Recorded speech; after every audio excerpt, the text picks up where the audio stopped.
ಎಲ್ಲರಿಗೂ ನಮಸ್ಕಾರ. ಭಾನುವಾರ ಸಂಜೆ ಅಮಾವಾಸ್ಯೆ ಮತ್ತು ಕಾರ್ತಿಕ್ ಮಾಸದ ಕೊನೆಯ ದಿನ ಆಗಿರೋದ್ರಿಂದ ಮನೆ ಮುಂದೆ ದೀಪ ಹಚ್ಚಿ ಪೂಜೆ ಮುಗಿಸ್ಕೊಂಡು ರೆಡಿ ಆದ್ವಿ. ಪಕ್ಕದೂರಲ್ಲಿರೋ ದೇವಸ್ಥಾನಕ್ಕೆ ಹೋಗಿದ್ದು ಬರೋಣ ಅಂತ ಹೋಗಬೇಕಾದ್ರೆ ನಮ್ಮ ಮನೆಯವರು ಹಸುವಾಗ್ತಾ ಇದೆ ಅಂತ ಅಂದರು. ಸೊ ಸಲಾಡ್ ಮಾಡಿಕೊಟ್ಟೆ. ನನಗೆ ಸ್ವಲ್ಪ ಗಂಟ್ಲು ನೋವಿರೋದ್ರಿಂದ ಶುಂಠಿ ಕಾಫಿ ಮಾಡ್ಕೊಂಡು ಕುಡಿದು ರೆಡಿ ಆಗೋ ಅಷ್ಟರಲ್ಲಿ ಎಲ್ಲಿದ್ನೋ ಮಳೆ ರಾಯ ಎಷ್ಟು ಜೋರಾಗಿ ಮಳೆ ಬಂತು ಅಂತಂದರೆ ಹೋಗೋದು ಬೇಡ ಅಂತ ಒಂದು ಕಡೆ ದೇವ್ರ ಹೆಸ್ರು ಎತ್ತಿದ್ವಿ, ಯಾಕೆ ಹೋಗದೆ ಇರೋದು ಅಂತ ಫ್ಯಾಮಿಲಿ ಎಲ್ಲ ಕಾರಲ್ಲೇ ಹೊರಟ್ವಿ. ಹೋಗಿ ದರ್ಶನನಾದರೂ ಮುಗಿಸ್ಕೊಂಬರೋಣ ಅಂತ.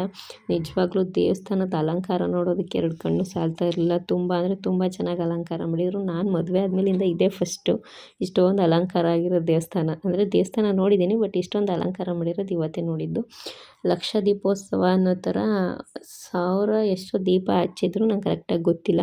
ತುಂಬ ಚೆನ್ನಾಗಿ ಅಲಂಕಾರ ಮಾಡಿದರು ಒಳಗೂ ಕೂಡ. ಸೊ ದೇವರು ಮೆರವಣಿಗೆಗೆ ಹೋಗೋಕ್ಕೂ ರೆಡಿಯಾಗಿತ್ತು.